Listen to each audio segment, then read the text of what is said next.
ini agar kita belajar di akhir zaman ini, supaya kita menjauhi diri kita, menjauhkan diri kita dari semua yang tidak disukai oleh Tuhan di tengah-tengah jemaat Tuhan.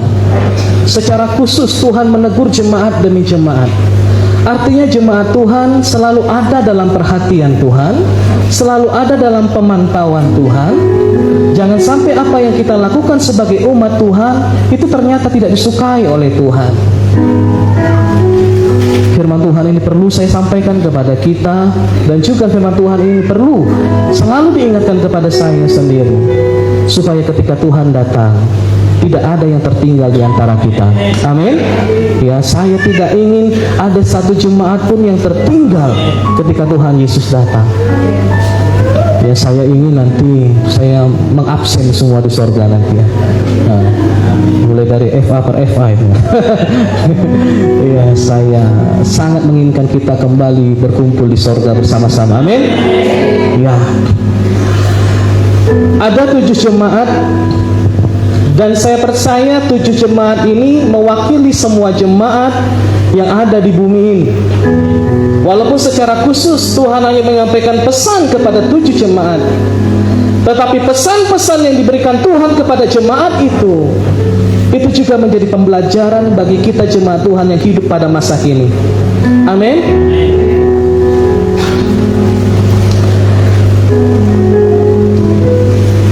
Kita akan buka kitab Wahyu 1 ayat 19. Apa yang diajarkan Tuhan kepada kita? Kita baca sampai ayatnya yang ke-20, 23. Iya. Karena itu tuliskanlah apa yang telah kau lihat, baik yang terjadi sekarang maupun yang akan terjadi sesudah ini, dan rahasia ke-7 bintang yang telah kau lihat pada tangan kananku. Ke-7 bintang itu ialah malaikat, dan ke-7 kaki dia itu jadi Yohanes, Rasul Yohanes, bukan Yohanes Pembaptis Bapak Ibu. Dari semua rasul hanya Yohanes yang tidak martir. Semua rasul mati martir. Tapi bukan karena sebenarnya tidak menghadapi kesempatan martir. Yohanes juga ditangkap dan digoreng. Orang Romawi berpikir ketika kuali yang besar dimasukkan minyak lalu dipanaskan, lalu Yohanes dimasukkan ke dalam minyak yang mendidih, dipikir mereka Yohanes mati di situ. Tetapi nggak mati-mati. Makanya saudara jangan takut mati. Kalau belum waktunya saudara tidak akan mati. Digoreng nggak mati.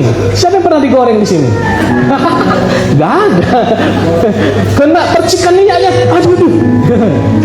Apalagi kalau saya nggak pernah masak kan, saya perlengkapi diri saya dengan tutup panci. Ketika menggoreng, ada tutup panci supaya nggak kena minyak atau lempar jauh gitu. Karena memang panas, bersakit.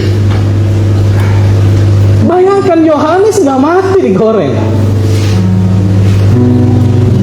Sampai orang Romawi merasa frustasi, bagaimana supaya orang ini bisa mati, supaya lengkaplah semua rasul Yesus mati semuanya.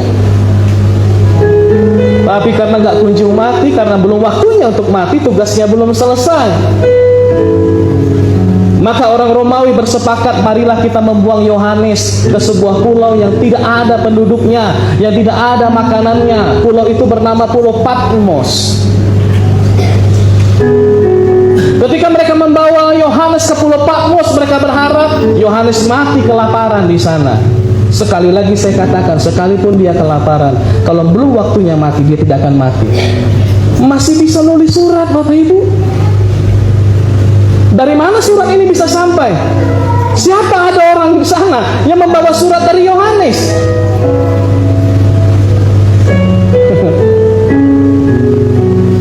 Bagaimana cara Yohanes berkirim surat kepada jemaat di Efesus? Semua dalam campur tangan Tuhan. Amin. Yohanes gak makan di sana, gak ada rumah makan di sana. Pulau Patmos adalah pulau yang memang khusus ditempatkan untuk menyengsarakan orang gitu. Tuhan berkehendak, tidak ada yang mustahil bagi Tuhan. Amin, Bapak Ibu. Jadi jangan ada yang takut mati. Mau makan apa kan? Yohanes. Kalau tugas saudara dan saya belum selesai, kita tidak akan mati. Kecuali saudara dan saya tidak pernah melaksanakan tugas Tuhan. Walak mau selesai.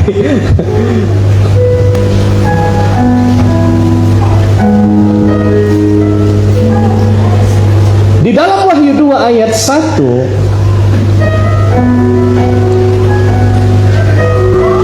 ada dikatakan 7 kaki dian, atau di ayat 20 tadi juga ada dikatakan ketujuh kaki dian itu adalah ketujuh jemaat. Bapak Ibu tahu apa kaki dian? Bukan kaki si Dian. Ada yang nama Dian di sini? Bukan kaki dian. Kaki dian itu adalah menorah. Apa itu menorah? Kalau kita Natal kan kita taruh menorah di depan ini ya. Ada berapa itu tepak lilinnya itu? Berapa jumlahnya? Hah? 7 jemaat. Ada yang buat 9 ya, sah-sah aja biar banyak, biar bisa tamunya banyak diundang ke depan, yuk lilin, masang lilin ya nggak apa-apa, bukan jadi berdosa. Kaki tiang itu adalah ketujuh jemaat kata Tuhan. Kaki tiang adalah alat penerang. Kaki tiang adalah penerang yang menerangi kegelapan. Itulah jemaat. Bapak Ibu yang dikasihi Tuhan, gereja yang berfungsi sebagai terang di hadapan Tuhan itu adalah kaki tiang. Tetapi kalau gereja gagal menjadi terang, dia bukan kaki tiang.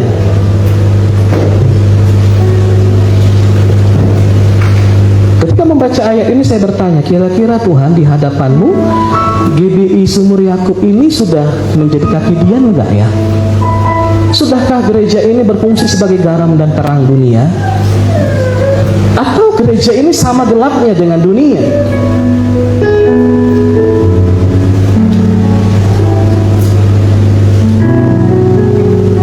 Apa yang membuat jemaat di Efesus dan di jemaat yang lain begitu mendapat perhatian khusus dari Tuhan? Apakah kelebihan dari ketujuh jemaat yang diceritakan dalam kitab Wahyu? Ini yang mau kita pelajari. Dan secara khusus kita akan mendengarkan peringatan-peringatan apa yang disampaikan Tuhan kepada jemaat di 7 jemaat ini. Wahyu 2 ayat 2 dikatakan, aku tahu segala pekerjaanmu, baik jerih payahmu maupun ketekunanmu.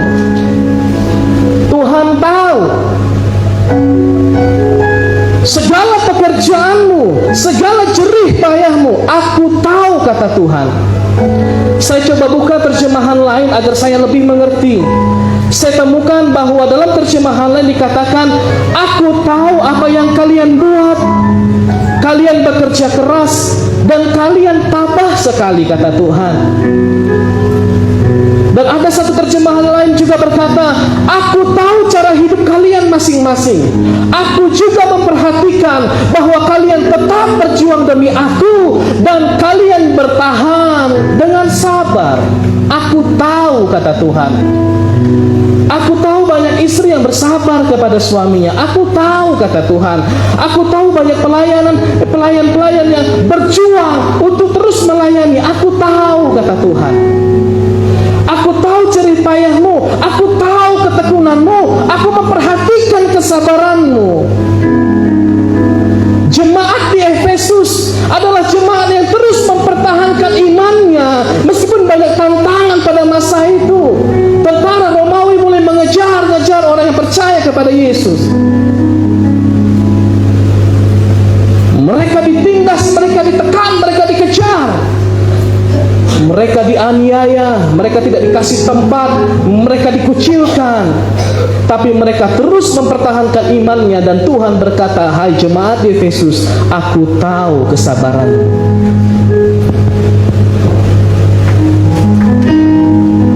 Dilanjutkan dalam firman Tuhan ini dikatakan, aku tahu bahwa engkau tidak tidak dapat sabar terhadap orang-orang jahat, bahwa engkau telah mencobai mereka yang menyebut dirinya rasul, tetapi yang sebenarnya tidak demikian, bahwa engkau telah mendapati mereka pendusta.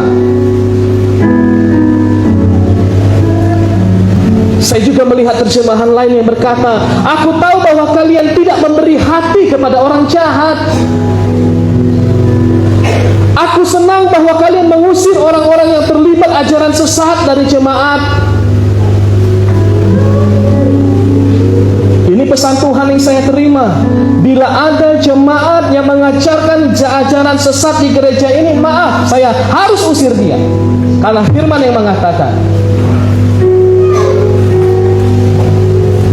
Makanya Bapak Ibu ini kasih Tuhan, hati-hati kita menerima pengajaran. Lihat siapa hamba Tuhannya, lihat track recordnya, bagaimana perjalanan pelayanannya. Saya pernah bilang di tempat ini ada suatu waktu yang katanya hamba Tuhan, dia minta pelayanan di tempat ini ke saya, di WA-nya saya, dia minta khotbah di tempat ini. Dia menyampaikan track recordnya bahwa dia dulu di daerah mana ya, daerah Kalimantan atau daerah Jawa, dia pernah ditangkap FPI. Dia disiksa oleh Front Pembela Islam untuk menyangkal kepercayaannya, dan lewat banyak proses akhirnya dia bebas. Dia sampaikan itu kepada saya. Dia pikir saya kagum, dia pikir saya angkat jempol dengan dia.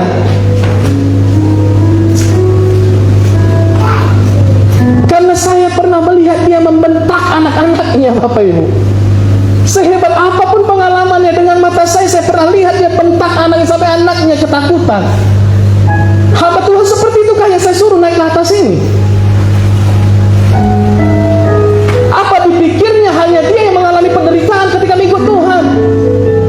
Semua orang mengalami banyak penderitaan ketika mengikut Tuhan. Dia belum pernah dipanggang seperti Yohanes.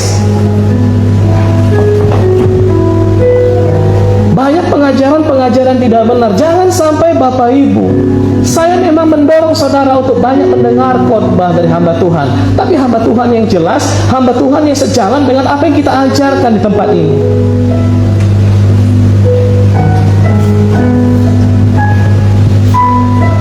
Aku senang, kata Tuhan, bahwa jemaat di Efesus mengusir orang-orang yang terlibat ajaran sesat. Dan saya nggak takut melakukan itu.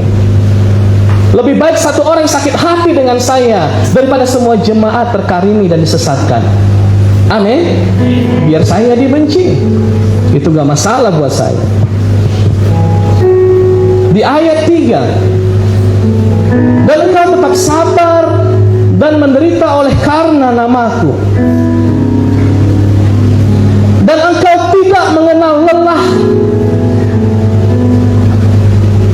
Ini karakter jemaat yang sangat mendapat perhatian khusus dari Tuhan. Tidak pernah lelah, punya fighting spirit yang baik, terus berjuang apapun yang terjadi dalam hidup kita, bagaimanapun kondisi rumah tangga kita, bagaimanapun kondisi pertanian kita hari ini, dia tidak pernah mengenal lelah karena nama Tuhan. Amin. Orang ini jemaat ini sangat dibanggakan oleh Tuhan. Jemaat Efesus terus hidup dalam pengajaran rasul-rasul, tidak mudah berkeluh kesah. Inilah yang membedakan jemaat Efesus dengan jemaat yang lain. Oleh karena itu saya meminta kepada saudara, mari kita terus berjuang dalam mengikut Tuhan. Amin. Nyalakan apimu, kobarkan api. Jangan pernah merasa lelah. Apalagi hamba-hamba Tuhan, pelayan-pelayan Tuhan, jangan pernah merasa lelah. Asik aku aja disuruh gembala melakukan kerja ini. Hei, berbahagialah kamu, karena upahmu besar di sorga. Amin. Coba bilang sebelahnya, menyala lidahku, bilang.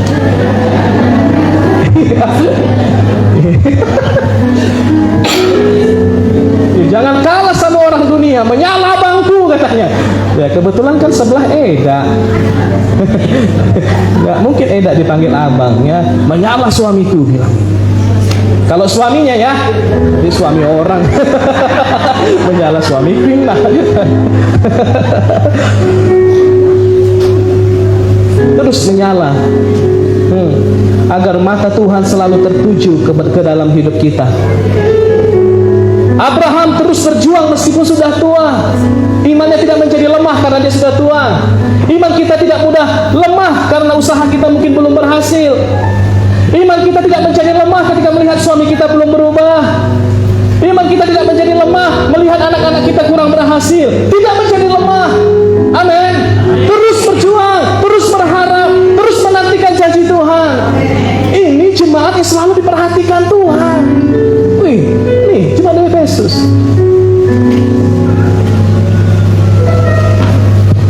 Yusuf juga terus berjuang menantikan janji Allah. Meskipun dia dikhianati saudaranya, dimasukkan ke dalam sumur, mau dibunuh dalam sumur. Di sumur tidak ada kehidupan, gelap. Kalaupun dia dikeluarkan dari sumur, dia dijual lagi. Tapi itu tidak membuat Yusuf menjadi lemah. Ada yang pernah dijual di sini?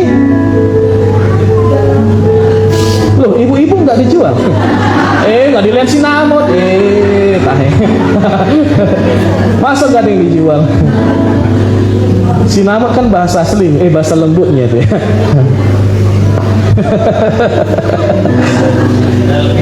Yusuf dijual itu, tapi bukan sinamot. Dia terus mempertahankan imannya.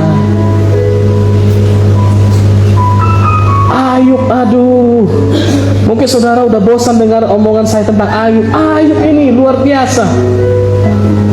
Apapun yang terjadi dalam hidupnya, hartanya habis, anaknya ya diambil Tuhan semua, kesehatannya juga diambil. Dia tidak mudah menyerah. Dia terus pertahankan imannya. Makanya Ayub selalu dipandang oleh Tuhan dari sorga. Mata Tuhan tertuju kepada orang-orang ini.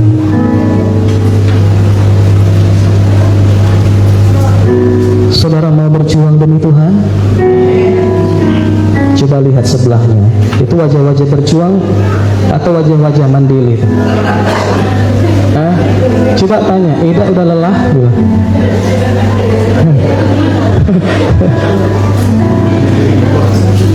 Siapa yang mau berjuang?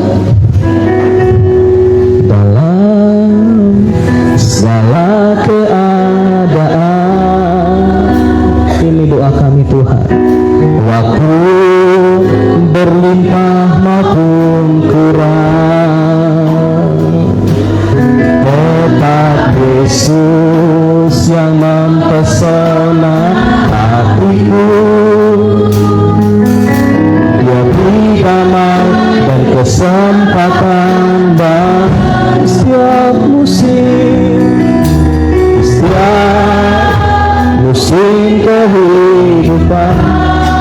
Kami berjanji Tuhan, waktu kekuatan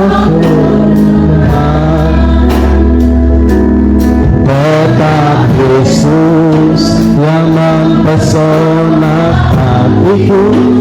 Dia beri damai, dia beri hidup dan kesempatan baru sekali. Yesus selamanya, Yesus, amin. Harapanku takkan hilang karena kasih-Nya sekarang ku ada. Oh Yesusku, ku cintakan sekali Yesus, sekali Yesus, selamanya Yesus. Harapanku takkan hilang karena kasih-Nya sekarang ku ada. Oh Yesusku,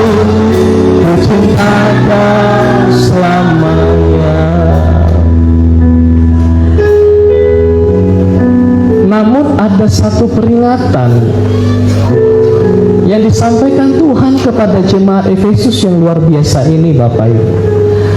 Ada satu hal yang dilupakan jemaat ini. Mungkin selama ini kita merasa kita sudah mengikut Tuhan, kita sudah berjuang dalam iman, tapi mungkin kita juga lupa akan hal yang satu ini. Coba kita lihat ayat yang keempat. Mari kita baca. 2, 3, iya. Namun demikian, aku mencela engkau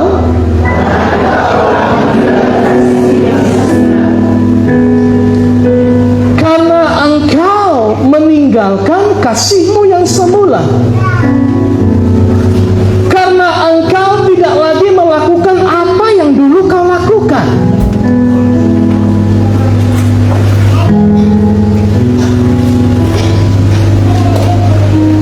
Meskipun iman kita besar, meskipun kita hidup penuh perjuangan, meskipun ketekunan kita luar biasa, tetapi itu semua menjadi sia-sia ketika saudara dan saya kehilangan kasih yang semula. Terjemahan lain berkata, aku tidak senang melihat kalian tidak lagi mengasihi aku seperti dulu.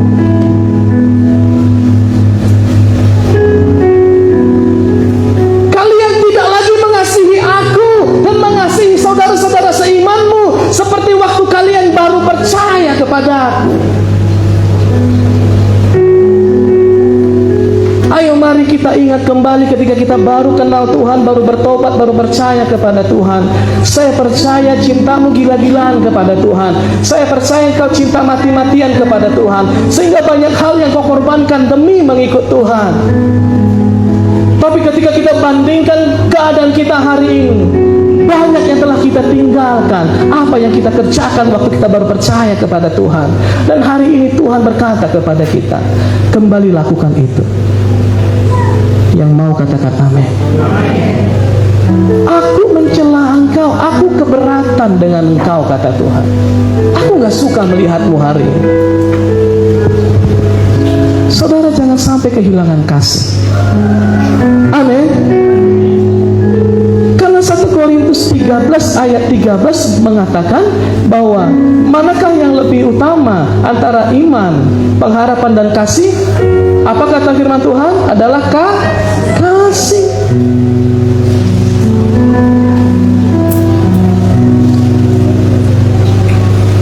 Satu Korintus 13 ayat 13.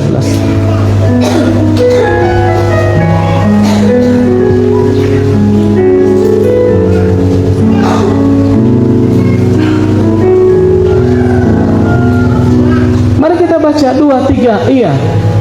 Demikianlah tinggal ketiga hal ini, yaitu iman, pengharapan, dan kasih.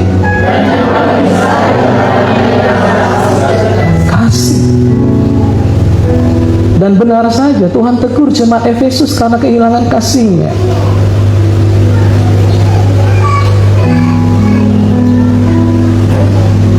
Coba kita lihat ayat 1, apa kata Paulus? Sekalipun aku dapat berkata-kata dengan semua bahasa manusia, bisa bahasa Inggris, bahasa Spanyol, bahasa Belgia, Balige, bahasa malaikat, tetapi jika aku kehilangan kasihku yang semula, kata Paulus, aku sama dengan gong yang berkumandang dan canang yang gemerincing. Ayat 2. Sekalipun aku mempunyai karunia untuk bernubuat, sekalipun aku pandai berkhotbah, sekalipun aku rajin melayani, aku mengetahui segala rahasia, memiliki seluruh pengetahuan, dan sekalipun aku memiliki iman yang sempurna untuk memindahkan gunung, mengusir setan, menyembuhkan orang sakit, tetapi jika aku tidak mempunyai kasih, aku sama sekali tidak berguna. Ayat 3. Dan sekalipun aku membagi-bagikan segala sesuatu yang ada padaku, bahkan menyerahkan tubuhku untuk dibakar, tetapi jika aku tidak mempunyai kasih sedikit pun, tidak ada faedahnya bagiku. Ini pesan Tuhan di akhir zaman ini. Kalau hari ini kita sudah mulai kehilangan kasih kepada Tuhan, kita mulai sudah hitung-hitungan dengan Tuhan,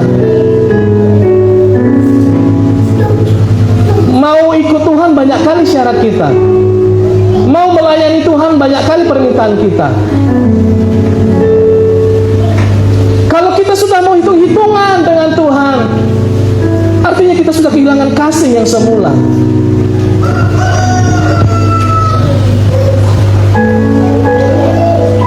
Kalau saudara melihat diri saudara sendiri, apakah sampai hari ini kau masih mengasihi Tuhan, Bapak Ibu? Apakah Tuhan masih menjadi segala-galanya bagimu? Apakah Tuhan masih menjadi prioritas utama dalam hidupmu? Apakah hal-hal rohani tidak lagi menarik bagimu? Ayo, sebelum Tuhan datang, belum terlambat Bapak Ibu. Kalau hari ini kita masih menyimpan akar pahit, dendam, sakit hati, mari Tuhan katakan, aku keberatan kepadamu. Aku gak suka melihatmu, kata Tuhan. Masihkah kita peduli dengan sesama kita?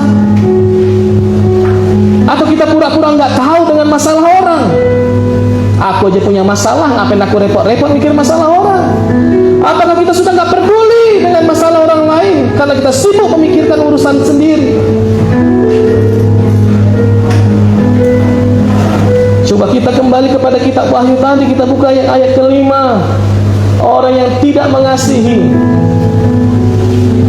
Wahyu 2 ayat 5. Kita baca 2, 3. Iya, sebab itu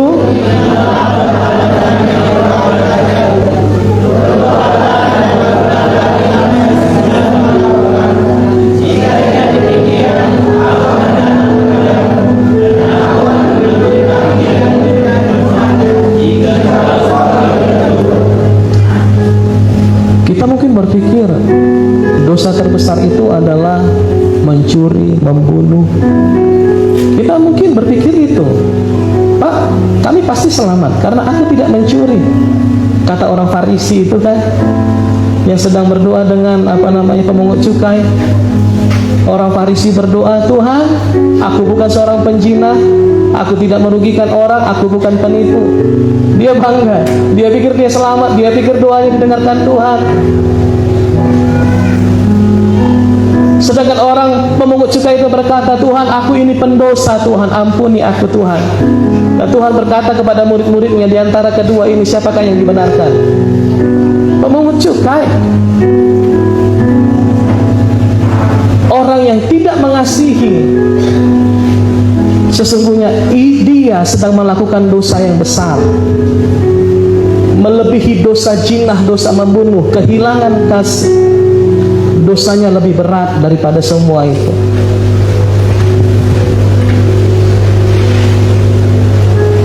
Dan kalau kita tidak bertobat,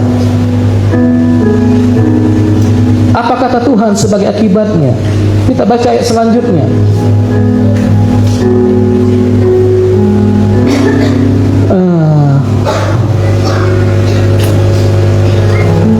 Saya nggak tulis ayatnya, nak.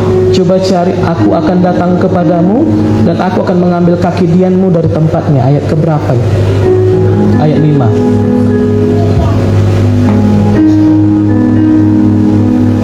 Oh, ini ya selanjutnya ya, masih tetap ayat tadi ya. Yuk, 2, 3, iya.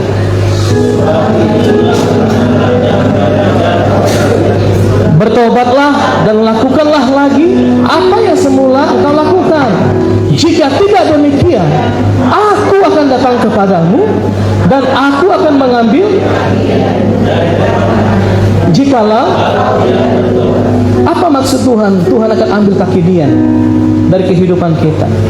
Saya katakan tadi di awal, kaki dian adalah alat penerang di tengah kegelapan. Kalau kita hari ini lampu, dulu kaki dian. Dan kalau kaki dian diambil dari sebuah ruangan yang gelap, maka ruangan itu menjadi gelap. Ketika Tuhan mengambil kaki dian dari kehidupan kita, maka kita akan hidup dalam gelap. Orang yang hidup dalam gelap gak tahu arah tujuan kehidupannya. Orang yang hidup dalam gelap tidak bisa lagi membedakan mana yang baik, mana yang salah. Semua dilakukannya.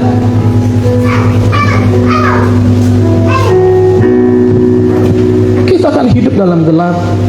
Orang yang hidup dalam gelap akan mudah terjatuh karena dia tidak bisa melihat jalan.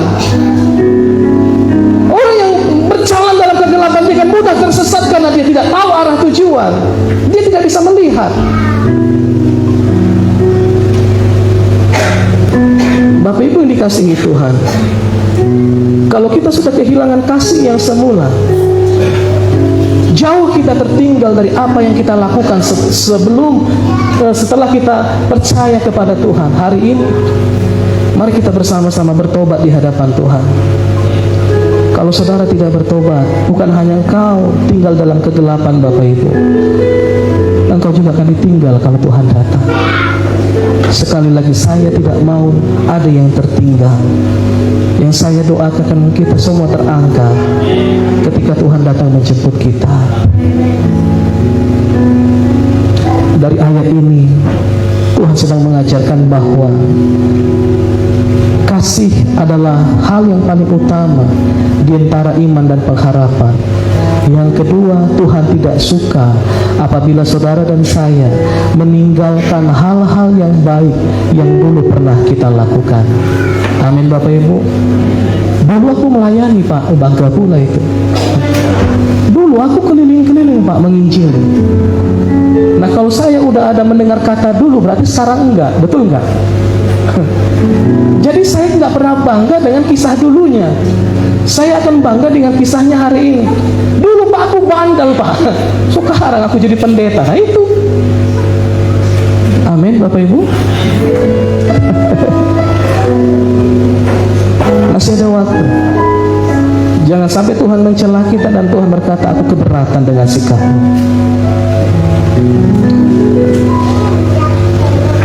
Yang kedua, kita belajar dari jemaat Smyrna yang juga telah menjadi terang di zamannya.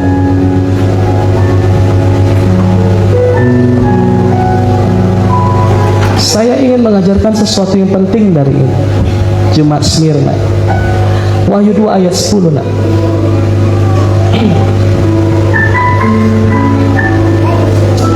Ayo kita baca sampai ayat 11, 2, 3. Iya. Jangan takut terhadap apa yang harus engkau derita.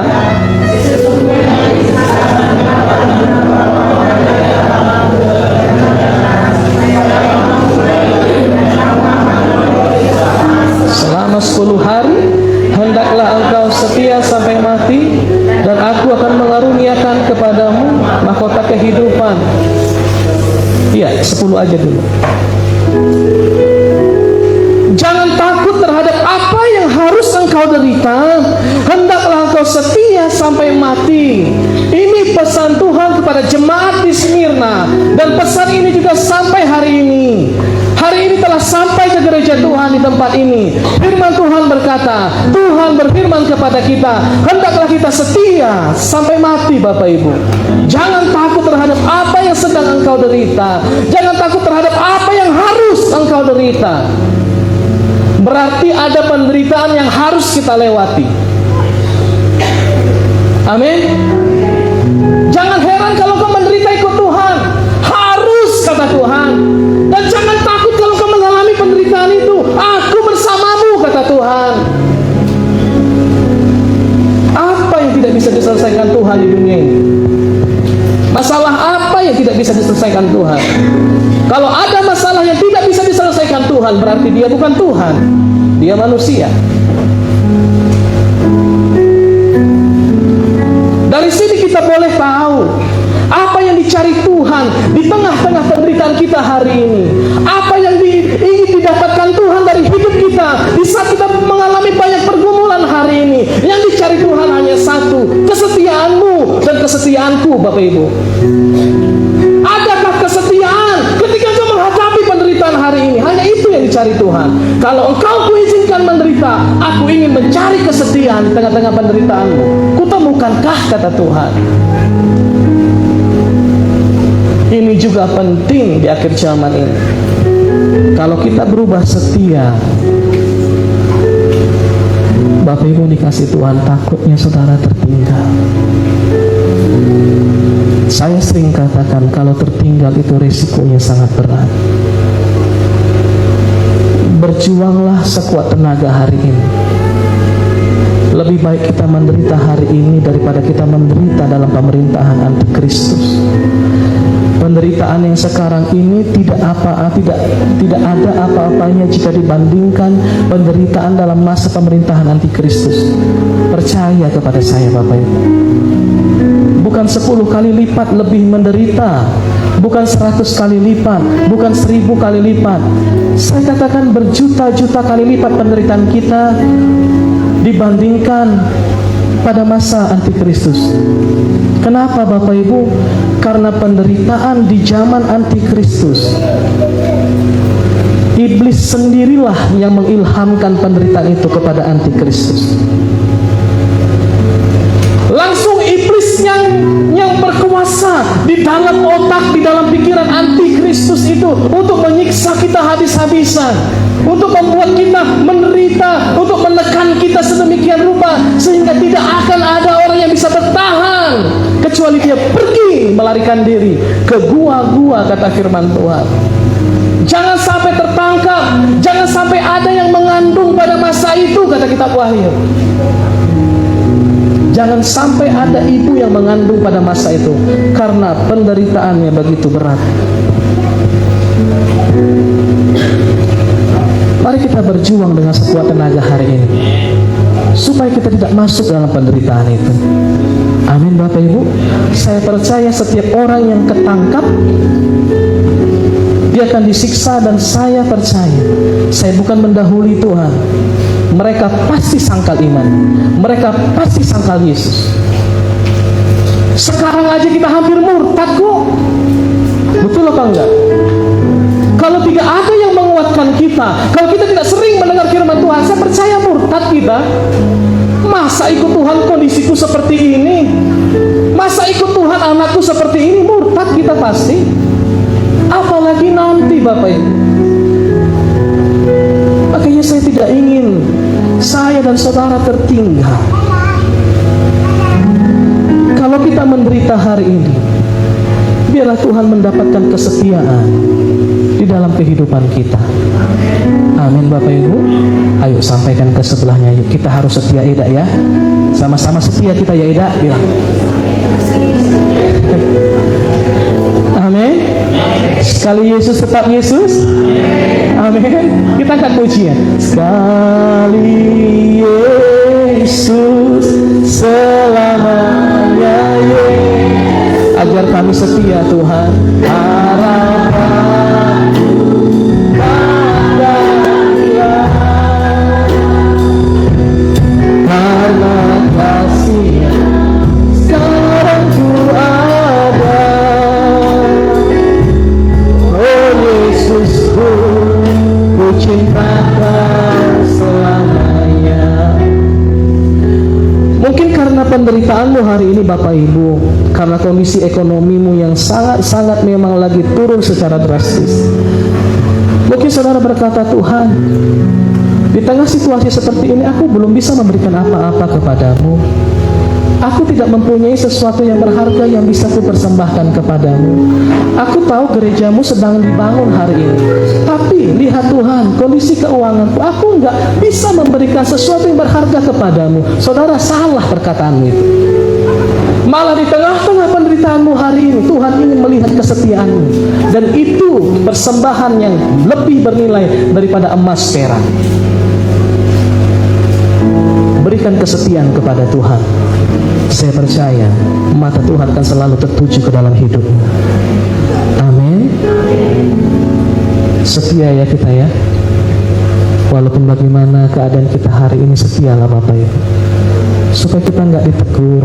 Memang ini bukan teguran, ini nasihat. Hanya jemaat Smyrna mungkin yang tidak dapat teguran. Cuma Tuhan mengutarakan isi hatinya, hendaklah engkau setia, jangan takut dengan penderitaan yang harus kau hadapi. Setia ya jemaat Smyrna.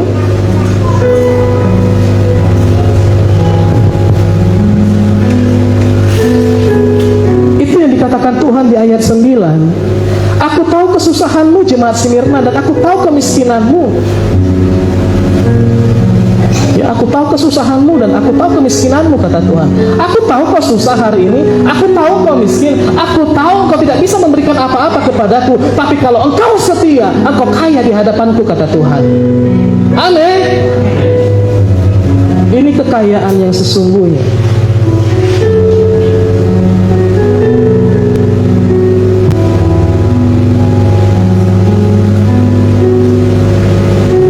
Jangan kita kadang setia, kadang enggak. Kalau lagi diberkati kita rajin, kalau lagi susah kita kehilangan semangat, Bapak Ibu. Apapun yang terjadi, mari kita tetap setia untuk datang ke gereja. Kita setia melayani Tuhan. Apapun yang terjadi, kita setia sama istri kita, istri setia kepada suaminya. Saudaraku yang dikasihi Tuhan, kesetiaan itu mahal di hadapan Tuhan. Amin.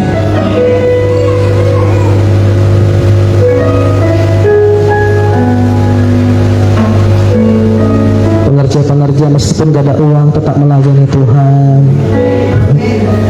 Jemaat Tuhan meskipun gak punya persembahan, kau tetap datang ke gereja.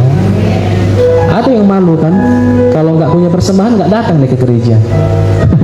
Kayaknya kantong persembahan itu bisa ngintip. Ada gak uang dimasukkannya gitu. Bukan uang yang diharapkan Tuhan, kesetiaanmu, Bapak Ibu. Amin. Oh, ada uang, gak ada uang, datang aja ke gereja.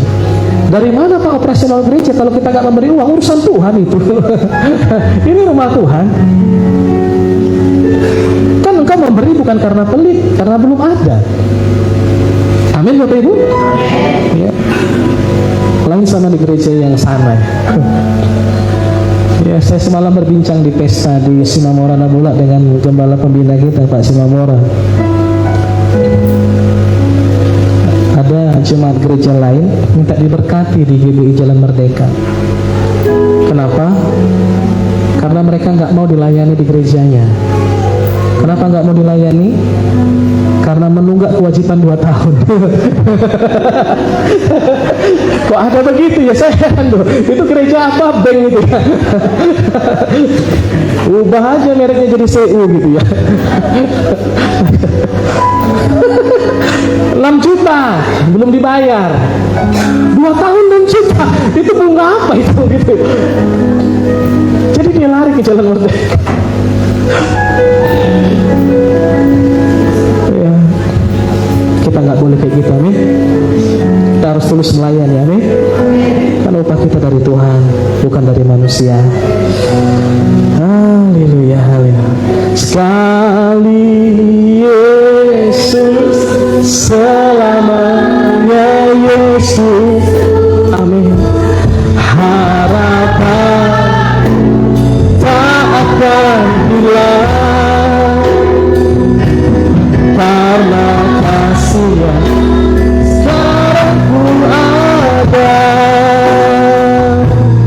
Oh Yesusku, ku cinta Kau sekali Yesus, sekali Yesus, selamanya Yesus.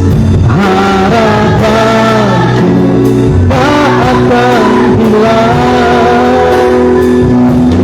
karena kasih sekarang ku ada. Oh Yesusku, ku cinta Kau selamanya. Yang ketiga, kita belajar dari jemaat Pergamus.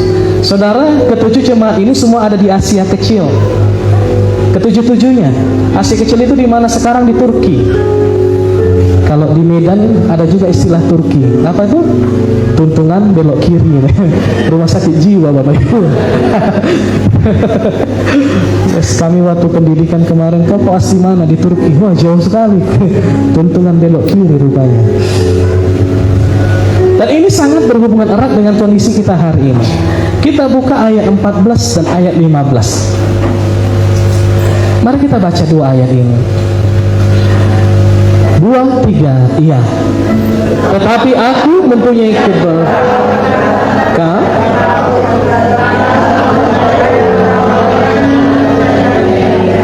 yang memberi nasihat kepada Balak untuk menyesatkan orang Israel supaya mereka makan persembahan berhala dan berbuat jinah 5 15, demikian juga ada padamu orang-orang yang berpegang kepada ajaran pengikut Nikolaus.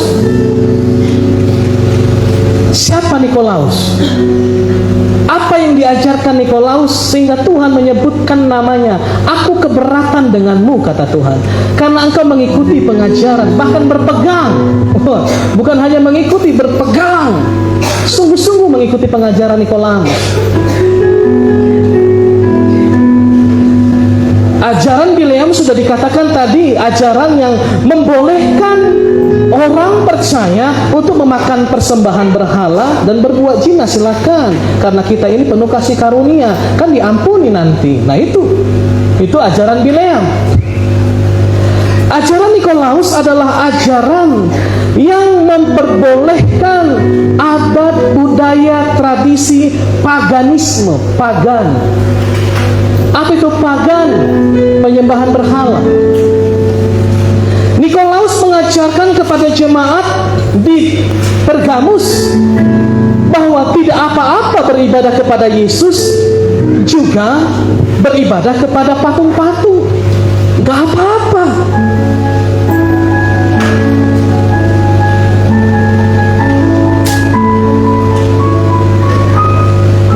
Jemaat di Efesus, di Wahyu 2 ayat 6, jemaat Efesus menolak mentah-mentah pengajaran Nikolaus, tetapi jemaat di Pergamus mengikuti. Nah ini bedanya. Jemaat di Efesus menolak pengajaran itu, nggak boleh. Dan saya rindu jemaat Tuhan di tempat ini juga menjauhi pengajaran seperti itu. Marbisuk mahamu lah tepusuk buhit manjalo pelaris, asa laris usaha, asa berkembang usahamu. Nah,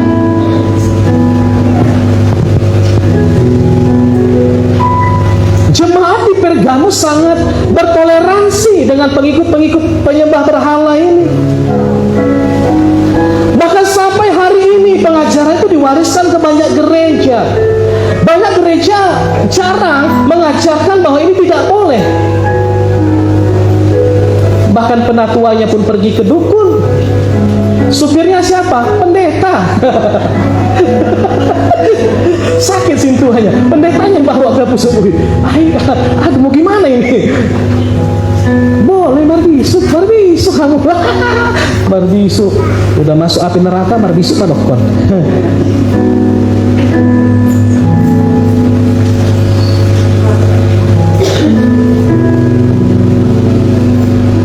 Di ayat 16 dikatakan, sebab itu bertobatlah. Jika tidak demikian, aku akan segera datang kepadamu dan aku akan memerangi mereka dengan pedang yang di mulutku. Makanya Tuhan sangat membenci sekali okultisme ini. Tuhan sangat membenci sekali penyembahan berhala ini. Sangat benci. Kalau dosa-dosa yang lain Tuhan mengatakan, aku ambil kaki dianmu. Tapi untuk kasus ini Tuhan katakan, aku akan datang kepadamu, aku akan berperang, memerangimu.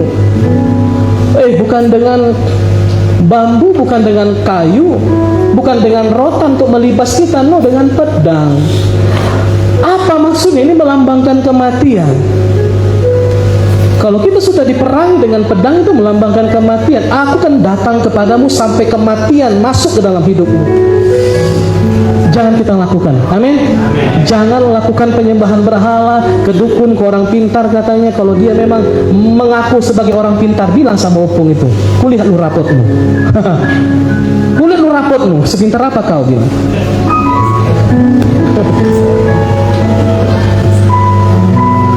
Maaf ya Bapak Ibu ya, di Silaban ini ada yang berobat huta kayak gitu, ada. Tahu kan Bapak Ibu, berobatnya dia ke rumah sakit. Saya lihat dia mengobati orang itu, berobatnya ke rumah sakit.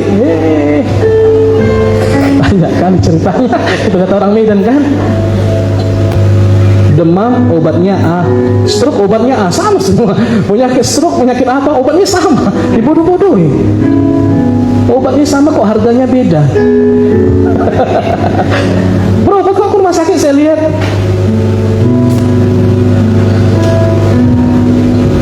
Tuhan sangat benci Jangan lagi di antara kita yang mau terlibat dengan ini. Amin. Yang keempat, jemaat di Tiatira. Ayat 19 dan ayat 20.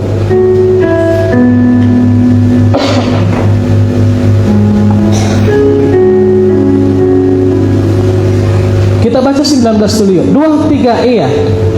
Aku tahu segala pekerjaanmu, baik kasihmu maupun imanmu, baik pelayan maupun ketekunanmu.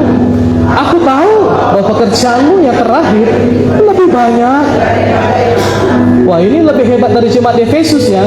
Jemaat Efesus tadi kehilangan kasih mula-mula. Kalau ini lebih dahsyat. Dulu yang dilakukannya waktu dia bertobat, sekarang jauh lebih banyak yang dikerjakannya. Ini hebat ini jemaat ini. Tapi sayang di ayat 20, kita baca ayat 20. 2-3 iya. Tapi aku mencela engkau.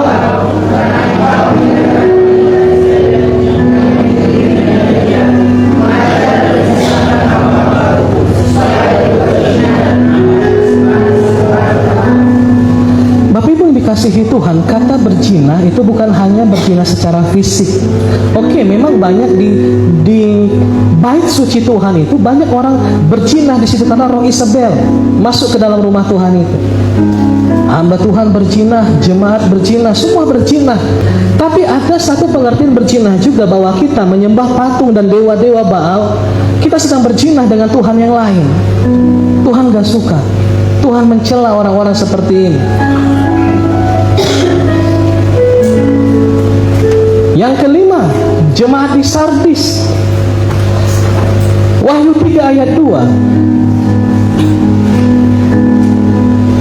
Kita baca Bapak Ibu. 2-3 ya.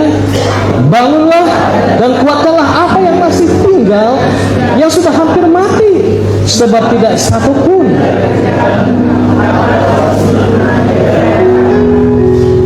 Jadi Bapak Ibu, Tuhan tahu pekerjaan kita itu gak sempurna. Tuhan selidiki, Tuhan amati, Tuhan lihat semua pekerjaan kita yang kita lakukan, baik di rumah kita, di rumah Tuhan ini, semua Tuhan selidiki. Tuhan tahu apa yang kita lakukan. Ayat 3 kita baca. 2-3 ya. Karena itu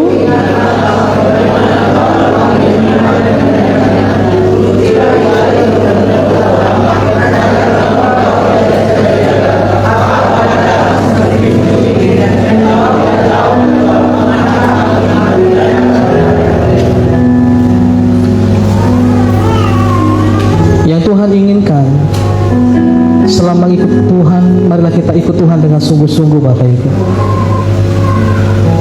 Sungguh-sungguh.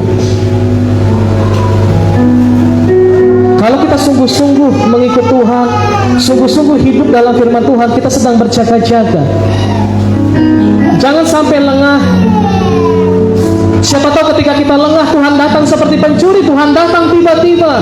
Harus terus bersungguh-sungguh, hari demi hari. Kita jagai diri kita. Dengan cara apa kita jagai diri kita? Terus hidup dalam kehendak Tuhan, terus hidup dalam kebenaran firman Tuhan. Kita sedang menjagai diri kita. Siapa tahu besok Tuhan datang. Siapa tahu hari ini Tuhan datang.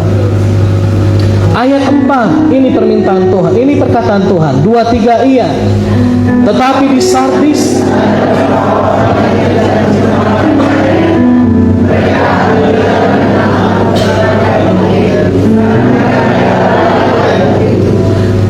ada yang tidak layak, ada yang layak.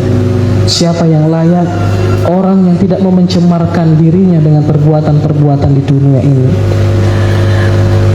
Anak-anak kami, tahukah kalian Tuhan mau datang? Coba lihat dulu anak-anak yang di depan. Tahu nggak Tuhan Yesus mau datang? Nggak tahu. Tuhan Yesus mau datang, dan kalau dia datang di awan-awan, kita ini akan diangkat hidup-hidup. Kalau kita tidak mencemarkan diri kita dengan dosa di dunia ini. Di sekolah kan banyak godaan. Tuh anak saya tuh kena itu, si Gamaliel itu. Gak apa-apa. Ini semua anak kami. Terikut dengan teman. Gak mau memisahkan dirinya dengan orang-orang seperti itu. Lihat gambar-gambar yang tidak bagus lah. Ayo, jangan cemarkan diri. Siapa tahu Tuhan sebentar lagi akan datang. Amin. Kalau kalian tertinggal, gak ada jalan lain. Kalian harus lari ke gua, lari ke hutan, di mana sinyal seluler gak ada. Karena nanti drone, tahu drone ya? Yang terbang itu, yang bawa kamera itu, drone akan mencari setiap titik. Sekarang canggih sekali. Dan drone bisa hanya terbang ketika ada satelit yang bisa memancarkan jaringan. Dan kalian harus lari sejauh mungkin supaya drone nggak bisa sampai ke sana. Dan rata-rata di Humbang Hasundutan ini sinyal udah ada, kecuali daerah Tarabintang tuh jauh lagi ke dalam. Apa tuh? Larilah ke sana, karena setiap sudut daerah ini sudah ada sinyal. Dan saya percaya nggak ada yang sanggup. Jangan cemarkan dirimu, anak-anak kami. Amin. Ya, apalagi imam musik ini, jangan cemarkan diri kalian. Gamaliel, ya, jangan ulangi. Ingat pesan orang tua, ya. Bukan sedang mempermalukan, enggak.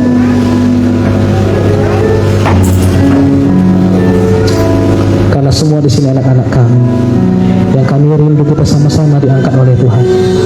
Amin. Yang keenam, jemaat di Philadelphia. Ya, saya udah mau selesai. Kita baca Wahyu 3 ayat 10.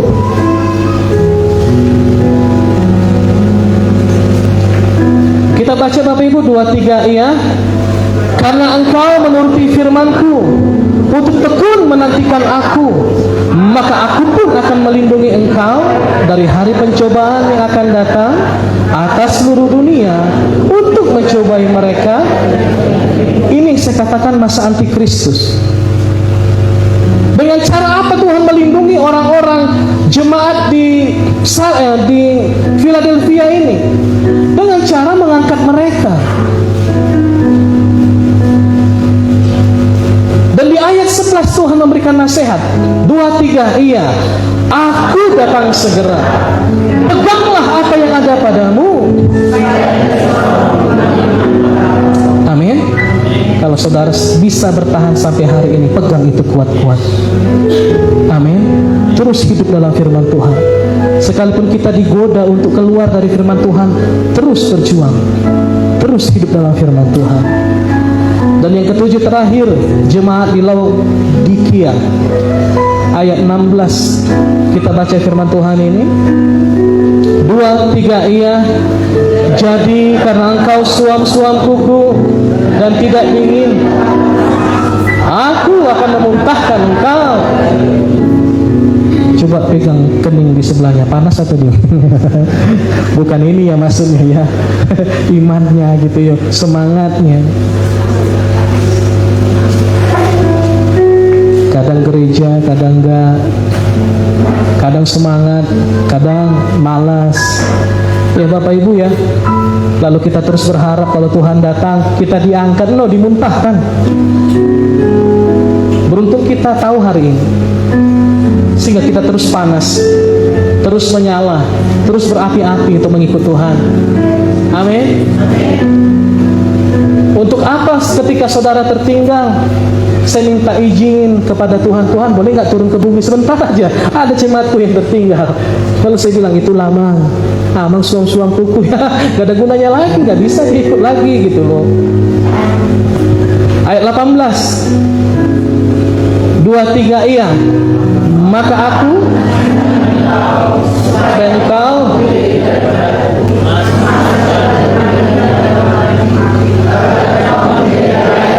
dan juga pakaian putih, supaya engkau memakainya, agar jangan kelihatan ketelanjanganmu yang memalukan, dan lagi niat. 19, 2-3 ya. Ia kutegur dan kuhajar, sebab itu relakanlah hati. Amin. Hari ini Tuhan sampaikan firman Tuhan ini karena Ia sangat mengasihi kita. Kita ditegur gak apa-apa, karena Tuhan mengasihi kita. Ayat 20, 2-3, iya. Lihat dan mengetok, jikalau dan membukakan pintu. Aku akan masuk mendapatkannya.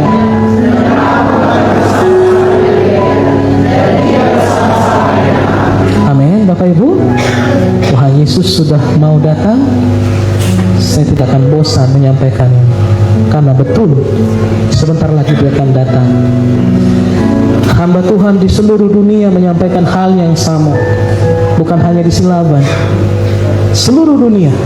Saya lihat YouTube, saya lihat semua kesaksian hamba-hamba Tuhan, pendeta-pendeta yang berkhotbah maupun pendeta besar maupun pendeta kecil, sama semua. Yesus mau datang, Yesus mau datang. Terus dikumandangkan, Yesus mau datang. Dan lewat firman Tuhan hari ini, saya berdoa kalau Yesus datang, tidak ada yang tertinggal. Kita semua dibawa naik oleh Tuhan. Tuhan Yesus memberkati kita. Kita